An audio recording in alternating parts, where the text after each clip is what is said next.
Halo, nama saya Glenn. Nama saya Nathan. Nama saya Albert. Di sini kami akan membahas tentang teknologi ADSL. Apa itu ADSL? ADSL adalah teknologi yang kita gunakan untuk menyambungkan rumah kita ke jaringan internet. Sebelum membahas lebih dalam, apakah kita sudah tahu sejarah ADSL itu seperti apa? Mari kita simak penjelasan berikut ini.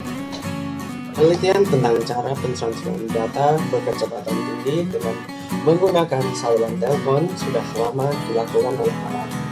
Sedangkan penelitian teknologi ADSL sendiri pertama kali dimulai pada tahun 1949 oleh perusahaan Bellphone.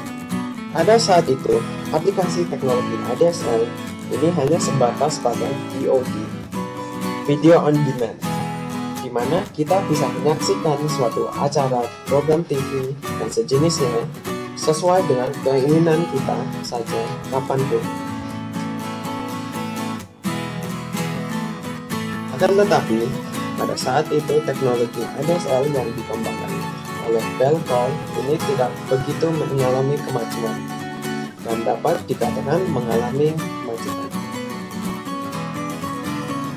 Hal ini disebabkan oleh beberapa alasan. Antara lain, yang pertama, saat itu biaya pengoperasian software sangat mahal. Selain itu, teknologi ADSL untuk VOD sendiri masih belum matang dan tidak terlalu populer. Pada tahun 1995, internet berkembang begitu pesatnya sehingga kebutuhan akan akses ke internet kecepatan tinggi dengan biaya murah sangat dibutuhkan. Untuk ini, ADSL merupakan teknologi yang paling cocok pada saat itu.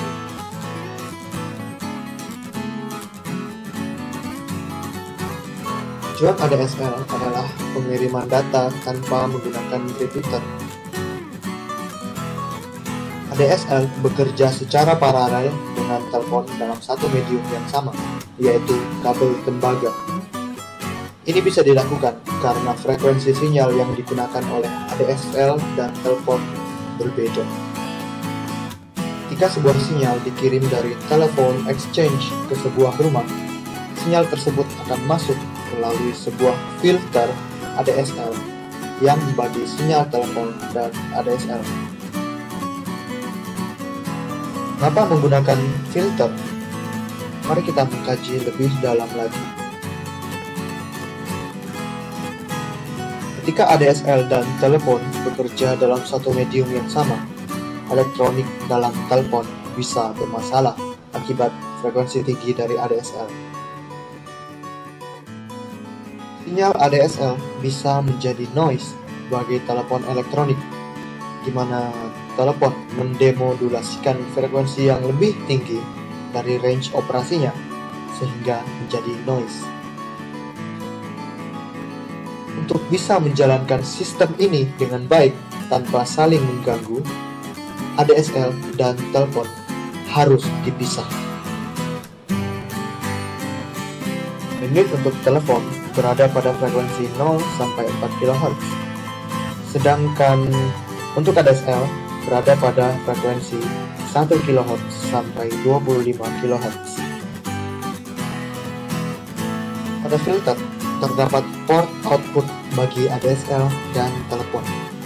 Telepon hanya akan menerima frekuensi untuk telepon, yaitu sekitar 3,4 kHz. Sedangkan ADSL mendapatkan frekuensi yang lebih tinggi yang ditujukan untuk ADSL, yaitu di atas 25 kHz. Jadi, akan lebih baik jika setiap alat elektronik yang ingin disambungkan ke internet melewati filter terlebih dahulu sebelum ke kabel tembaga.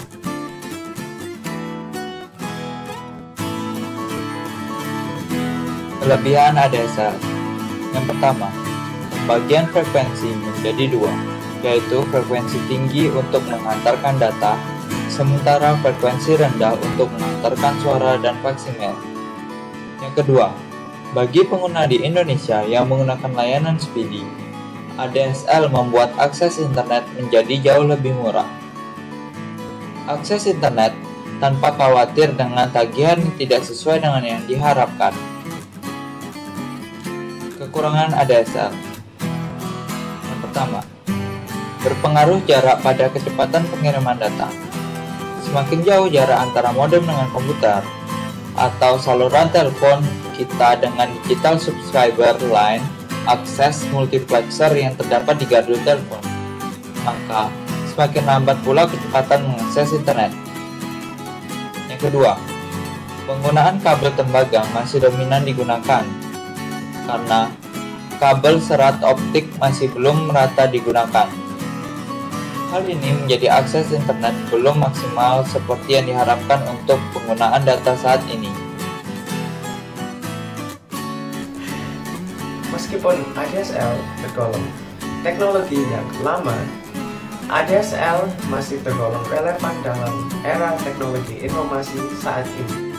Selain itu, penggunaan teknologi ADSL cukup sederhana dan menghemat biaya karena hanya menggunakan satu medium yang sama dengan saluran telepon. Tapi, untuk kedepannya, menggunakan medium kabel tembaga tidak akan menanggung kecepatan informasi yang diperlukan masyarakat.